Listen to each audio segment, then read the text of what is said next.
Hello दोस्तों, आज की हम इस वीडियो में बात करेंगे रिक्रूटमेंट के ऊपर। और रिक्रूटमेंट बेसिकली ये होगा पार्ट 2। अगर आपने इसका पार्ट 1 देखना है, रिक्रूटमेंट क्या होता है, उसके अलग अलग सोर्सेज क्या क्या होते हैं, तो उसका वीडियो आपको HRM की प्लेलिस्ट में जाइए और आपको सारी वीडियोस वहां मिल जाएगी। ठीक है। आज हम इसके ऊपर जो बात करेंगे वो करेंगे पॉलिसीज और प्रोसीजर्स। रिक्रूटमेंट के पॉलिसीज कैसे होती है और प्रोसीजर क्या क्या होता है। चलिए बिना कोई देरी के शुरू करते हैं। तो सबसे पहले रिक्रूटमेंट पॉलिसी को समझते हैं। रिक्रूटमेंट पॉलिसी होती क्या है सबसे पहले। तो देखो, पॉलिसी कोई भी बनती है तो वो पॉलिसी का मतलब क्या होता है कि उसके अंदर बेसिकली हमें रूल्स, मतलब क्या करना है एक्चुअल में। ठीक है ना। तो recruitment policy indicate the organisation code of conduct in the area of activity. Policy मतलब क्या है कि किस दायरे में रह के काम करना है हमें। तो उसमें आपका ऑर्गेनाइजेशन का कोड ऑफ कंडक्ट मतलब रूल्स रेगुलेशन लिखे होते हैं कि किस एरिया ऑफ एक्टिविटी क्या करना है एक्चुअल में रिक्रूटमेंट में, वो सब लिखा होता है। तो recruitment policy assets the objective of the recruitment. Recruitment का ऑब्जेक्टिव क्या है करने का, और क्या फ्रेमवर्क होगा कि रिक्रूटमेंट प्रोग्राम को इंप्लीमेंट कैसे करा जाएगा, कि आपको रिक्रूटमेंट करा कैसे जाएगा, वो लिखा होता है रिक्रूटमेंट पॉलिसी के अंदर।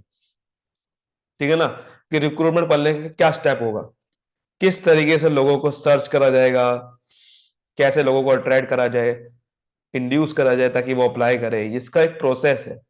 तो वो पॉलिसी में बनानी पड़ती है, उसमें सबको लिखना पड़ता है कि भाई देखो रिक्रूटमेंट करने का क्या तरीका है, ऑब्जेक्टिव क्या है हमारा, वो सब चीजें लिखी होती है। ठीक है।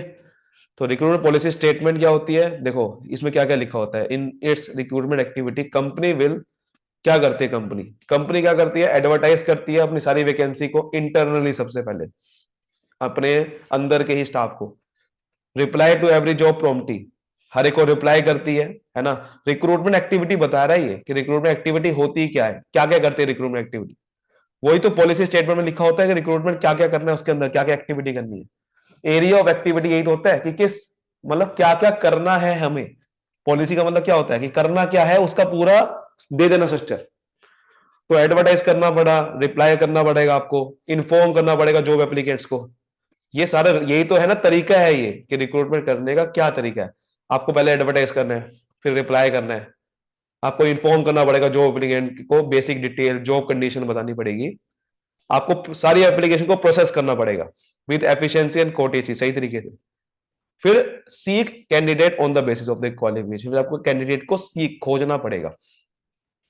फिर aim to ensure that every person invented for the interview will be given a fair thorough hearing, कि जितने भी पर्सन को फिर इनवाइट करेंगे हम इंटरव्यू के लिए, उनको एक सही मौका दिया जाए सुनने का, समझने का, कि ताकि वो अच्छे से इंटरव्यू को अच्छे समझ सके कि कब है इंटरव्यू, कैसे होगा, डेट प्लान करना सब कुछ। तो रिक्रूटमेंट पॉलिसी स्टेटमेंट में ये लिखा होता है कि ये एक्टिविटी आपको करनी है। ये सारी रिक्रूटमेंट एक्टिविटी होती है हमारी, कि एडवर्टाइज करना, फिर जो एप्लीकेंट जो भी अप्लाई कर रहा है उसको रिप्लाई करना, इन्फॉर्म करना फिर उसे कि भाई आप जो एप्लीकेंट की क्या डिटेल होगी, ठीक है, कंडीशन क्या होगी, जो जो भी हमने एडवर्टाइज करी है। फिर सारे एप्लीकेशन प्रोसेस करके उनको खोजना, फिर इंटरव्यू के लिए बुलाना, ये होता है।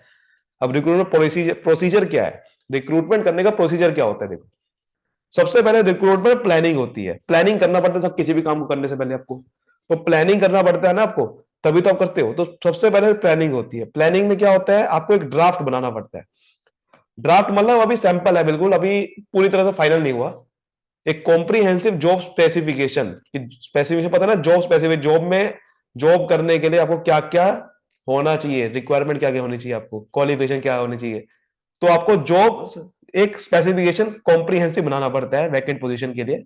उसमें आपको मेजर और माइनर रिस्पॉन्सिबिलिटी लिखी होती है कि क्या आपकी मेजर रहेगी, बड़ी रिस्पॉन्सिबिलिटी, माइनर स्किल्स क्या चाहिए, एक्सपीरियंस, क्वालिफिकेशन क्या चाहिए, सब कुछ लिखा होगा उसके अंदर।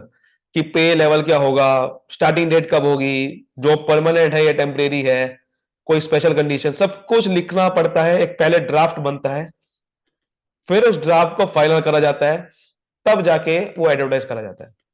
समझ आ रही है आप। तो प्लानिंग कर ली, फिर स्ट्रेटेजी डेवलपमेंट होगी। अब जब आपको पता चल गया कि क्या क्वालिफिकेशन चाहिए, व्हाट क्वालिफिकेशन कैंडिडेट रिक्वायर्ड, जब आपको पता चल गया, तो नेक्स्ट स्टेप क्या है, नेक्स्ट स्टेप मतलब सुटेबल स्ट्रेटेजी बनाना ताकि रिक्रूटिंग कर सके, लोगों को ढूंढ सके। अब वो स्ट्रेटेजी बनाई जाती है। तो स्ट्रेटेजिक कंसिडरेशन में बहुत सारे इशू इन्वॉल्व होते हैं, जैसे कि whether to prepare the required candidate themselves और हायर इट फ्रॉम आउटसाइड। मतलब या तो हम अपने ही स्टाफ को प्रिपेयर, अपने ही स्टाफ को हायर कर ले, या फिर लोगों को बाहर से हायर करा जाए।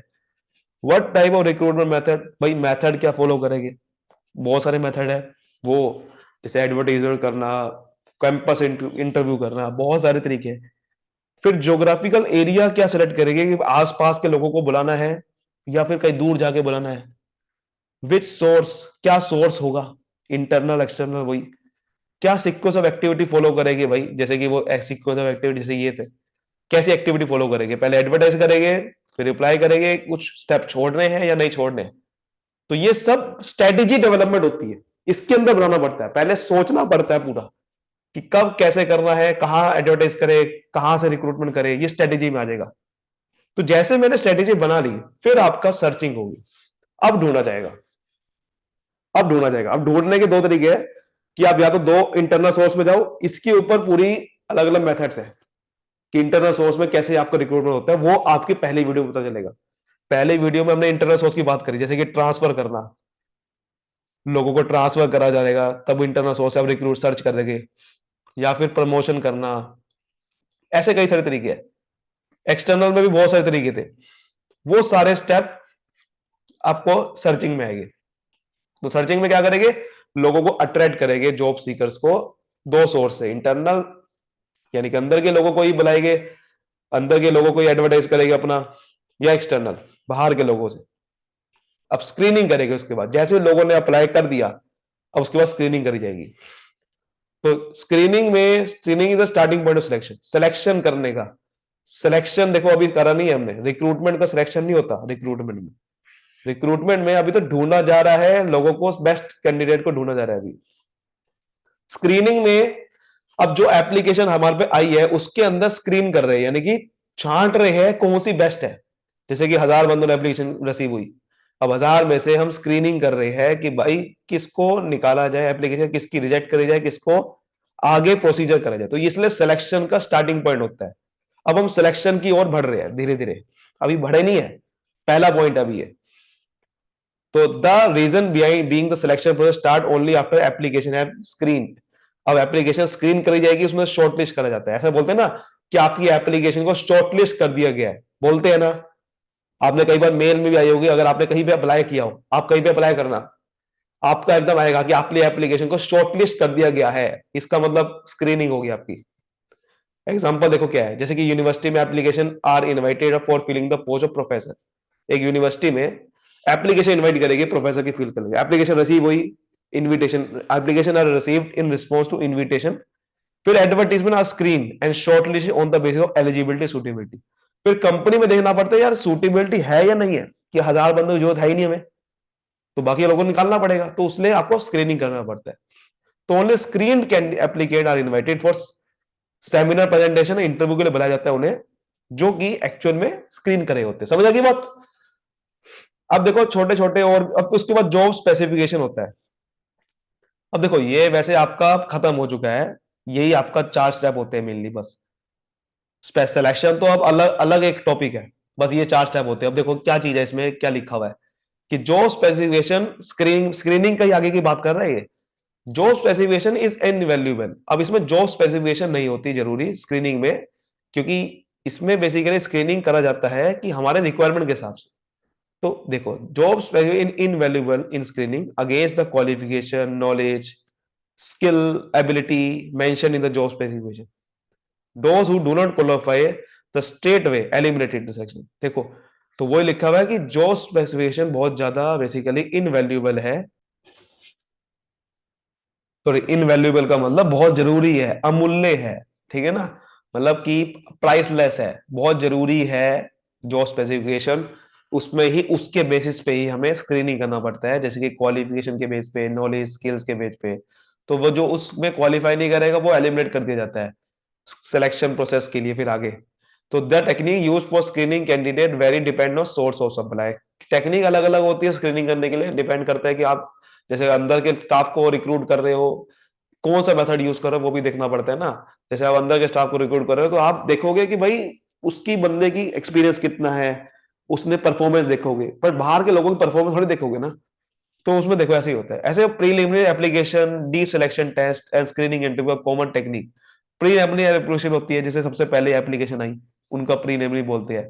डी सिलेक्शन टेस्ट होते हैं कि सिलेक्शन के लिए आगे जो टेस्ट लेने हैं, और वो टेस्ट होते हैं डी सिलेक्शन, मतलब रिजेक्ट करने के लिए। उसमें से जैसे कि 1000 लोगों ने अप्लाई किया, 1000 में से कह दिया कि आपको टेस्ट देना है अगर आपको सिलेक्शन करना है आगे, तो वो टेस्ट देते ही आपका डी सिलेक्शन हो जाएगा वहां से। मतलब कुछ लोगों को सिलेक्ट कर लिया जाएगा, कुछ लोगों को आगे वहीं से रिजेक्ट कर दे। टेस्ट ले लेते हैं हम कभी कभार स्क्रीनिंग करने के लिए, स्क्रीनिंग इंटरव्यू ले लेते हैं कभी कभार हम, ताकि जॉब एप्लीकेशन को वहां से रिजेक्ट कर दिया जाए इंटरव्यू लेके। तो ये टेक्निक होती है। उसके बाद लास्ट में एक और होता है, हमने स्क्रीनिंग कर दिया, उसके बाद ये तो हर एक में स्टेप आता है, इवोल्यूशन एंड कंट्रोल, मतलब चेक करना। इवोल्यूशन का मतलब अब हम चेक करेंगे कि भाई क्या गड़बड़ हो रही है, सही तरीके से काम चल रहा है कि नहीं चल रहा है रिक्रूटमेंट का। तो considerable cost involve in recruitment process, evolution and control, जिसमें हम देखते हैं कि हमारी कॉस्ट क्या होती है। देखो अब देखो कॉस्ट क्या होती है हमारी, बहुत जरूरी है कॉस्ट समझना रिक्रूटमेंट प्रोसेस में, उसी उसको इवोल्यूशन करना और उसको कंट्रोल करना बहुत जरूरी है। कॉस्ट क्या है, जैसे कि सैलरी ऑफ रिक्रूटर्स, जो रिक्रूट कर रहा है सैलरी देना उसकी, जो प्रिपरेशन जॉब एनालिसिस की प्रिपरेशन करनी पड़ती है, एडवर्टीजमेंट उसकी कॉस्ट होती है, एडवर्टीजमेंट की एडमिनिस्ट्रेटिव यानी कि मैनेजमेंट जो बैठा हुआ है उसकी कॉस्ट अलग है। कॉस्ट ऑफ आउटसोर्सिंग, कभी कभी बाहर से हम जब रिक्रूटमेंट करते हैं तो वहां से वैकेंसीज जब अनफिल्ड रह जाती है तो उसकी तो कॉस्ट रहती है ना, उसकी कॉस्ट बहुत ज्यादा है। कॉस्ट इंकर्ड इन रिक्रूटिंग अनसुटेबल कैंडिडेट, उसकी भी तो कॉस्ट है, जिनको बाहर निकाल दिया, रिजेक्ट कर दिया, उसकी कॉस्ट बहुत ज्यादा है। तो ये बहुत इंपॉर्टेंट होता है कि इवोल्यूशन करा जाए बार बार रिक्रूटमेंट टेक्निक को, जो हम मेथड फॉलो कर रहे हैं उसको फिर कंट्रोल किया जाए ताकि इंप्रूव करा जाए। ठीक है ना, स्टेप समझ में आ गए? यानी कि प्लानिंग करना, स्ट्रेटेजिक डेवलपमेंट करना, सर्चिंग करना, स्क्रीनिंग करना, फिर इवोल्यूशन एंड कंट्रोल करना, चेक करना कि रिक्रूटमेंट सही चल रहा है कि नहीं चल रहा। तो ये हमारा रिक्रूटमेंट पॉलिसी और प्रोसीजर खत्म हो गया टॉपिक। अब कुछ समझ आता है मेजर चैलेंजेस क्या क्या आता है कभी कभार रिक्रूटमेंट में। तो मेजर चैलेंज क्या आता है कि एडेबिलिटी टू ग्लोबलाइजेशन, ग्लोबलाइजेशन में कभी कभी आजकल मुश्किल हो रहा है। मतलब आजकल चैलेंज यही आ रहा है कि HR professional are expected required to, आजकल चेंजिंग पैटर्न के हिसाब से आपको अपना जो रिक्रूटमेंट है वो बदलना पड़ता है। आजकल सब कुछ ऑनलाइन हो गया है, ऊपर से ग्लोबलाइजेशन की वजह से बाहर की एमएनसी आ रही है, तो आपको चेंजिंग प्रोसेस अपना बदलते रहना पड़ता है रिक्रूटमेंट का। मोटिवेशन आजकल लैक हो रही है बहुत ज्यादा, तो recruitment is considered thankless job. Even if organisation achieving result, HR department are not thanked. वही कह रहा ना ये, कि एचआर डिपार्टमेंट को हम थैंक यू नहीं करते, एक्चुअल में उन्होंने ही बंदे हायर करे हैं। तो इसीलिए आजकल मोटिवेशन नहीं है एचआर डिपार्टमेंट के लिए। प्रोसेस एनालिसिस बहुत ज्यादा इंपॉर्टेंट है, कि हम प्रोसेस को एनालाइज अच्छे नहीं कर पाते। तो प्रोसेस जो है वो फ्लेक्सिबल होना चाहिए, एडोप्टिव होना चाहिए। तो रिक्रूटमेंट प्रोसेस भी बहुत कॉस्ट इफेक्टिव होना चाहिए, तो वो नहीं हो पाता आजकल। स्ट्रेटेजी प्रायोरिटाइजेशन नहीं हो पाती कि क्या स्ट्रेटेजी फॉलो करनी है। ठीक है ना, आजकल बहुत बड़े नए नए सिस्टम आ रहे हैं, उसकी वजह से चैलेंज आ रहा है बहुत बड़ा एचआर डिपार्टमेंट के लिए, कि reviewing staff needs prioritisation. Prioritisation कैसे करनी है, कि कौन सा पहले करे प्रोसेस, बाद में कौन सा करे। तो वो नहीं समझ पाता लोगों को, जिसकी वजह से कॉस्ट ज्यादा आती है, वो बहुत बड़ी इशू होता है। टेक्नोलॉजिकल चेंजेस भी एक है वैसे। अब देखो आजकल जो टेक्नोलॉजिकल चेंजेस हो रहे हैं उसकी वजह से रिक्रूटमेंट बहुत ज्यादा अब वो दिक्कत कर रहा है। तो डिसीजन जो है आजकल स्ट्रेटेजी डेवलपमेंट करना बहुत ज्यादा, ये सबसे बड़ा परेशान करता है। तो आजकल मेथड जो है वो आजकल इन्फ्लुएंस हो रहा है टेक्नोलॉजी की वजह से। So decision mainly influence by technology. तो कंप्यूटर के इन्वेंट होने की वजह से आजकल जितने भी नेशनल और इंटरनेशनल एप्लीकेंट क्वालिफिकेशन है वो स्कैन करा जाता है कंप्यूटर के बेसिस पे। सो although in personal computer have given employers and job seeker, जिसकी वजह से बहुत सारा ऑप्शन मिल गए हैं इंटरनल स्क्रीनिंग स्टेज में। टेक्नोलॉजिकल एडवांसमेंट की वजह से जॉब सीकर को ज्यादा बेनिफिट हो रहा है, कि आजकल वो अपना सीवी बना सकते हैं उसमें से। ठीक है ना, और विदाउट वेस्टिंग टाइम, पैसा ट्रैवल की खर्च करने की वजह से आज सीवी जो है आप ईमेल करके भेज सकते हो, कहीं जाने की जरूरत नहीं आपको। तो उसकी वजह से और हमारे को फायदा हो रहा है रिक्रूटर को भी, कि वो आज ऑनलाइन ही लोगों को अप्लाई, ऑनलाइन लोगों को बुला सकते हैं इंटरव्यू के लिए, ऑनलाइन इंटरव्यू ले सकते हैं आजकल। तो ये फायदा हो रहा है। अब देखो फैक्टर क्या क्या फैक्ट होते हैं रिक्रूटमेंट में। रिक्रूटमेंट करने के दो फैक्टर इफेक्ट होते हैं, इंटरनल भी एक्सटर्नल भी। अंदर के लोगों को इफेक्ट होता है रिक्रूटमेंट का, और बाहर के। अंदर के लोगों क्या है कि ऑर्गेनाइजेशन पॉलिसी डिपेंड करती है कैसी है। अगर अच्छी पॉलिसी है तो रिक्रूटमेंट अच्छे से हो पाएगा। प्रोसीजर क्या फॉलो करें, इमेज क्या है ऑर्गेनाइजेशन की, अच्छी इमेज है तो ज्यादा एप्लीकेंट अप्लाई करेंगे। सैलरी पॉलिसी अच्छी है, वेज और सैलरी पॉलिसी, तो रिक्रूटमेंट अच्छा रहेगा, लोग एप्लीकेंट अप्लाई करेंगे अपने आप, सैलरी अगर ज्यादा दे रही है। प्रमोशन अगर रिटायरमेंट पॉलिसी ज्यादा बढ़िया है तो एप्लीकेंट ज्यादा अप्लाई करते हैं, अगर नहीं है तो नहीं करेंगे। वर्किंग कंडीशन बहुत ज्यादा डिपेंड करती है, आपने देखा होगा जो सी कंपनी की वर्किंग कंडीशन ज्यादा होती है, रिव्यू पढ़ के समझ में आ जाएगा, उसमें ज्यादा एप्लीकेंट अप्लाई करते हैं। एक्सटर्नल फैक्टर कौन सा इफेक्ट करते हैं, जैसे कि गवर्नमेंट रेगुलेशन क्या है आजकल चल रही है, गवर्नमेंट रोक लगा रही है तो भाई उस कंपनी में लोग अप्लाई नहीं करेंगे। ट्रेड यूनियन हमने हमने समझा था, ट्रेड यूनियन क्या होता है कि जैसे अंदर के जो बाहर के लोग होते हैं, जो चाहता जो एम्प्लॉय के साथ एक यूनियन बना लेते हैं, वो कभी कभी मना कर देते हैं कि बाहर के लोग अप्लाई ना करें, तो फिर रिक्रूटमेंट इफेक्ट हो जाएगा। लेबर मार्केट कंडीशन बहुत ज्यादा इफेक्ट करती है कि लेबर मार्केट क्या चल रही है, वो उसकी स्ट्राइक तो नहीं चल रही, कहीं कहीं वो रिक्रूटमेंट को धलक डाल दे। लीगल फैक्टर बहुत सारे होते हैं, कई कई आपके केसेस चल रहे हैं कंपनी के ऊपर, दिक्कत आ जाएगी। इकोनॉमिक फैक्टर होते हैं कि अभी अभी इकोनॉमी डाउन चल रही है तो भैया फिर लोग जॉब के लिए ज्यादा अप्लाई करने के सोचेंगे, ऐसे ही कई सारी चीजें होती है। तो उम्मीद करता हूँ सारी चीजें आपको समझ में आई है। तो वीडियो को लाइक करिए, सब्सक्राइब करिए, फैला दीजिए। चलिए मिलते हैं अगली वीडियो में, बाय बाय, थैंक यू।